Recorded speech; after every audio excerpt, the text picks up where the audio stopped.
Next definition है orthogonal complement of orthogonal complement this. इसके लिए हमें कोई इनर प्रोडक्ट स्पेस लेना पड़ेगा। मान लेते हैं कि वी कोई इनर प्रोडक्ट स्पेस है और डब्ल्यू उसका कोई नॉन एम्प्टी सबसेट है। तब हमने लास्ट थ्योरम में प्रूव किया था कि अगर कोई भी set v inner product space का सबसेट है तो उसका जो ऑर्थोगोनल कॉम्प्लीमेंट होगा वो उस इनर प्रोडक्ट स्पेस का सबस्पेस होगा।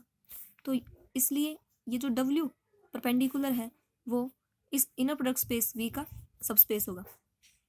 हमें इस ऑर्थोगोनल कॉम्प्लीमेंट का एक बार और ऑर्थोगोनल कॉम्प्लीमेंट करना है जिसे हम डिनोट करेंगे डब्ल्यू डबल परपेंडिकुलर या फिर इस फॉर्म में।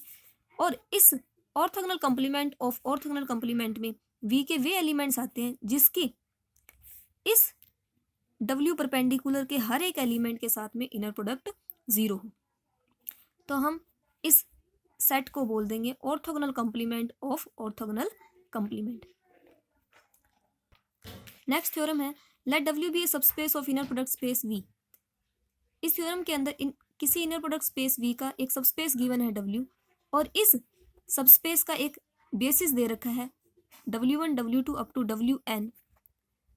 देन हमें प्रूव करना है कि ये जो एलिमेंट W है जो हमने किसी वेक्टर स्पेस V में से उठाया होगा ये ऑर्थोगोनल कॉम्प्लीमेंट ऑफ W में बिलोंग करेगा if and only if the inner product of W with each Wi is equal to 0।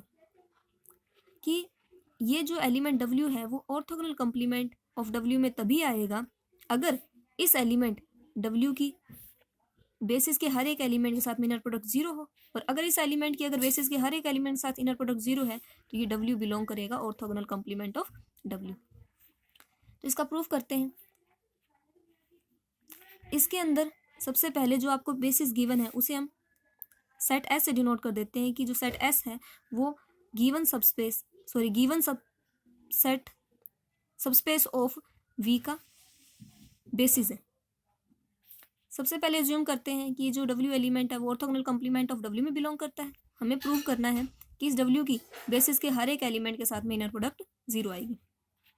Given था कि W है वो ऑर्थोगोनल कॉम्प्लीमेंट ऑफ W में बिलोंग करता है। देन बाय डेफिनेशन इस W की इस सेट W के हर एक एलिमेंट के साथ में इनर प्रोडक्ट 0 होगी। The inner product of W with each element of W is equal to 0। अब हमें गिवन था कि जो S सेट है वो W का बेसिस है और बेसिस के एलिमेंट्स भी तो उसी सेट में बिलोंग करते हैं। तो हम कह सकते हैं कि ये सारे के सारे जो Wi है वो W में बिलोंग करेंगे और ये कंडीशन W के हर एक एलिमेंट के लिए होल्ड कर रही है और ये भी तो W के एलिमेंट है। तो हम कह सकते हैं कि इस W की जो इनर प्रोडक्ट है फॉर ऑल Wi के साथ में भी क्या होगी 0 होगी। तो ये कंडीशन फर्स्ट कंडीशन होल्ड करगी। सेकंड कन्वर्स केस के अंदर हम लेके चलेंगे कि जो W हमने कोई आर्बिट्रेरी एलिमेंट ले रखा था वेक्टर स्पेस V में से उसकी बेसिस के हर एक एलिमेंट के साथ में इनर प्रोडक्ट 0 है। प्रूव करवाना है कि जो W है वो इस ऑर्थोगोनल कॉम्प्लीमेंट ऑफ W में बिलोंग करेगा। करते हैं। लेट W कोई आर्बिट्रेरी एलिमेंट लेते हैं वेक्टर स्पेस V में से बी आर्बिट्रेरी सच दैट इस W की Wi के साथ में जो इनर प्रोडक्ट है वो 0 होगी जहां I रेंज करता है 1 अप टू N। प्रूव करवाना है कि जो ये W है वो बिलोंग करता है ऑर्थोगोनल कॉम्प्लीमेंट ऑफ W में और ये W orthogonal complement of W में तभी बिलोंग करेगा ना जब इस W के हर एक एलिमेंट के साथ में इनर प्रोडक्ट 0 आए।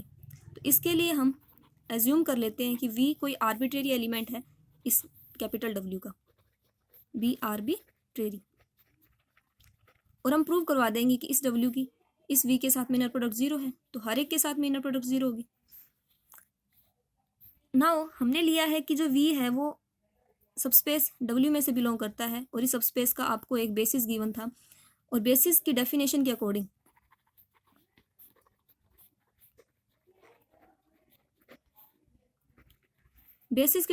अकॉर्डिंग इसके हर एक एलिमेंट को हम इस बेसिस के एलिमेंट्स के लीनियर कॉम्बिनेशन में यूनिक फॉर्म में लिख सकते हैं। तो इसलिए हम इस V को लिख सकते हैं इसके एलिमेंट्स के लीनियर कॉम्बिनेशन में mean A1 W1 plus A2 W2 up to AN WN। Where a i's belongs to F, और इस यूनिक फॉर्म में एक्सप्रेस कर सकते हैं हम, मतलब हमें ये जो स्केलर्स हैं वो यूनिक मिलेंगे। तो यहाँ से हम इसको समेशन फॉर्म में कन्वर्ट कर लेते हैं, I ranges from 1 up to n A I W I. अब हम निकालते हैं इस w की इस v के साथ में inner product. Inner product of w with v की वैल्यू है i up to 1 to n A I W i. Second vector के साथ में अगर कोई स्केलर मल्टीप्लाई है तो उसका हम कॉम्प्लेक्स कॉन्जुगेट बाहर ले लेते हैं, तो inner product of w with W I अंदर रह जाएगा। और हमें गिवन है कि जो एलिमेंट w है उसकी डब्ल्यू आई मतलब बेसिस के हर एक एलिमेंट के साथ इनर प्रोडक्ट 0 है, तो ये चीज़ तो 0 हो जाएगी। ये 0 होते ही टोटल क्या हो जाएगा 0। तो हमने प्रूव कर दिया कि w की v के साथ में इनर प्रोडक्ट 0 है। जहाँ हमने v है वो w में सेट में से लिया था, आर्बिट्रेरी था जो। अगर w के आर्बिट्रेरी एलिमेंट के साथ में इस w की इनर प्रोडक्ट 0 है तो w सेट के हर एक एलिमेंट के साथ में इसकी इनर प्रोडक्ट 0 होगी। तो हम कह सकते हैं कि w की inner product for all v belongs to w के साथ में 0 होगी। इसका मतलब ये w बिलोंग कर जाएगा ऑर्थोगोनल कॉम्प्लीमेंट ऑफ w। यहाँ से रिजल्ट प्रूव हो गया। तो ये थ्योरम प्रूव होगी।